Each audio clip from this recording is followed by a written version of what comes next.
ఉరుములు మెరుపులతో కురుస్తున్న వానల్లో పిడుగుపాటు మరణాలు ఆందోళన రేకిస్తోంది. ఖనిజ సంపద ఉన్న ఉమ్మడి ఆదిలాబాద్ జిల్లాలో పిడుగుపాటు మరణాల సంఖ్య పెరుగుతోంది. బాధిత రైతుల కుటుంబాలను ఆదుకోవడం లేదని నిరసన వ్యక్తం చేస్తున్నారు రైతులు. రాష్ట్రంలో పిడుగులు పడిన ఘటనల్లో మరణిస్తున్న రైతుల సంఖ్య ఏటేటా పెరుగుతోంది. భూమిలో లోహధాతువులు, ఖనిజాలు ఉన్న ప్రదేశాల్లో పిడుగులు ఎక్కువగా పడతాయని చెప్తున్నారు నిపుణులు. ఉమ్మడి ఆదిలాబాద్ జిల్లా భూ ఉపరితలానికి 1072 అడుగుల ఎత్తులో ఉంది. ఎత్తైన ప్రదేశాలు, పొడవైన చెట్లు, అటవీ, భూగర్భ ఖనిజ సంపద అధికంగా ఉన్న ఆదిలాబాద్ జిల్లాలో పిడుగులు పడుతూనే ఉంటాయి. ఉమ్మడి ఆదిలాబాద్ జిల్లాలో మాంగనీస్, జిప్సం, బొగ్గు, లాట్రైట్ తదితర ఖనిజ ధాతువులు ఉన్న భూములున్నాయి. మేఘాల నుంచి వచ్చే కణాలతో ఆకర్షించడం వల్ల పిడుగులు అధిక సంఖ్యలో పడుతున్నాయి. నిత్యం పొలం పనుల్లో నిమగ్నమైన రైతులు, రైతు కూలీలు పిడుగుపాటుకు ప్రాణాలు విడిచిపెడుతున్నారు.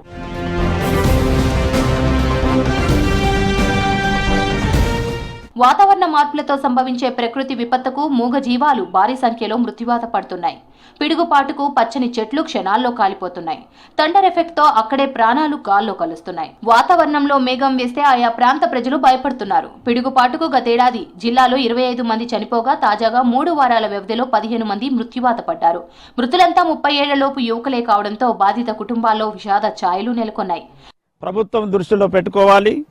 ఇక్కడ ఏదైతే గ్రామీణ ప్రాంతాల్లో వ్యవసాయదారులు పనిచేస్తున్న క్రమంలో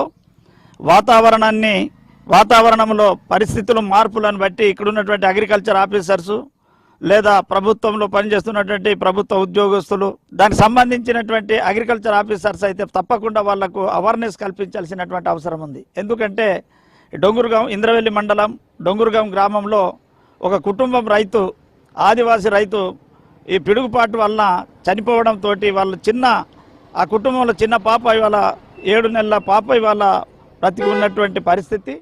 పిడుగుపాటు ప్రమాద నివారణ చర్యలపై అవగాహన లేక ప్రాణాలతో పాటు ఆస్తులకు నష్టం వాటిల్లుతోంది. పిడుగు ఎలా ఉత్పన్నమవుతోంది, పిడుగులు ఎందుకు పడతాయనే అంశాలు ఆసక్తికరంగా మారాయి. పిడుగు 30 కోట్ల ఓల్ట్స్ శక్తి కలిగి ఉంటుంది. పిడుగుపాటు విద్యుత్ ఘాతానికి 1,00,000 రెట్లు అధికంగా ఉంటుంది. పిడుగుపాటు ఘటనలో ప్రాణాపాయ స్థితి నుంచి తప్పించుకున్న ఘటనలు అరుదుగా కనిపిస్తాయి. పిడుగుపడిన ప్రదేశాల్లో ప్రాణ నష్టంతో పాటు భారీగా ఆస్తి నష్టం జరుగుతుంది. పిడుగులు సెల్ ఫోన్ టవర్లు, చెట్లపై పడే అవకాశాలు ఉన్నాయని వెల్లడిస్తున్నారు నిపుణులు. సో ఈ రైతు సోదరులు ఎవరైతే ఇప్పుడు మనకు ముఖ్యంగా పంట పొలాల్లో, చేళ్లలో పని చేసుకునేవారు ఇలాంటి ఉరుములు మెరుపులు వచ్చినప్పుడు లేదా పిడుగుల శబ్దం విన్నప్పుడు ఈ చెట్టు కింద కాకుండా ఏదైనా పక్కా బిల్డింగ్ అంటే మనకు కొట్టం లాంటిది ఏదైనా స్ట్రాంగ్ స్ట్రక్చర్ ఏదైతే ఇల్లులాగా కట్టుంటుందో అక్కడ ఉండాలి. చెట్ల కింద ఉన్నట్టయితే పిడుగులు చెట్లకు పడి మనకు ప్రాణాపాయం సంభవించే అవకాశం ఉంటుంది.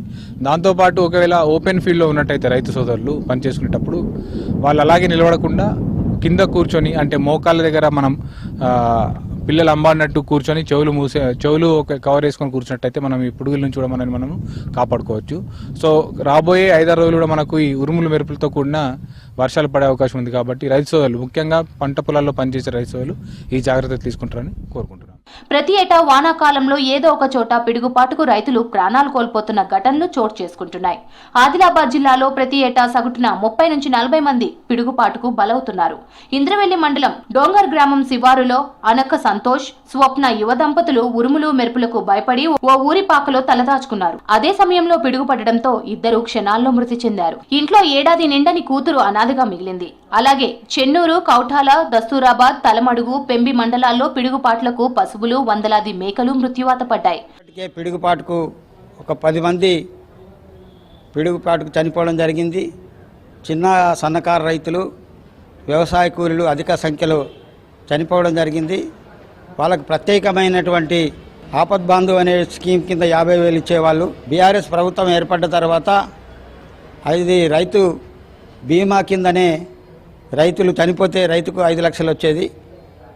కానీ ప్రత్యేకమైనటువంటి నిధులు కలెక్టర్ ద్వారా చనిపోయినటువంటి వాళ్లకు ఖచ్చితంగా సహకారం అందించాలా.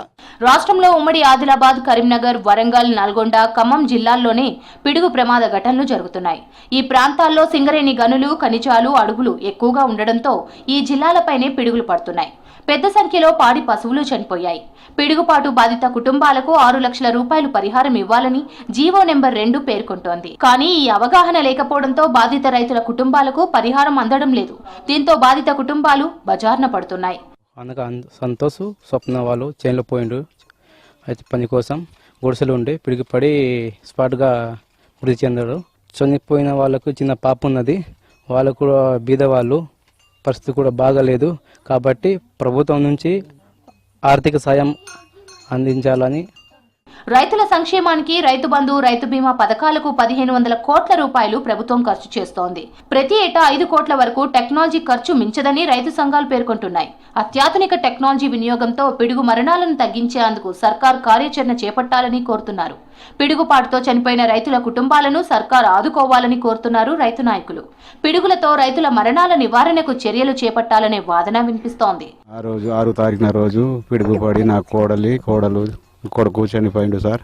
పిడుగుపడి ఒక మనమరలు ఉన్నది, చిన్న వయసు 17 నెలలు నడుస్తుంది. ఏ ఆర్థిక సహాయం ఏమి అందలేదు ప్రభుత్వం నుంచి. ఏదైనా దయచేసి చిన్న మనమరలు ఉన్నాయి, నాకు ఆర్థిక సహాయం ఇవ్వాలని నేను కోరుకుంటున్నాను సార్. పిడుగు బాధిత కుటుంబాలకు ఆర్థిక చేయూత అందించాలని కోరుతున్నారు రైతు నాయకులు.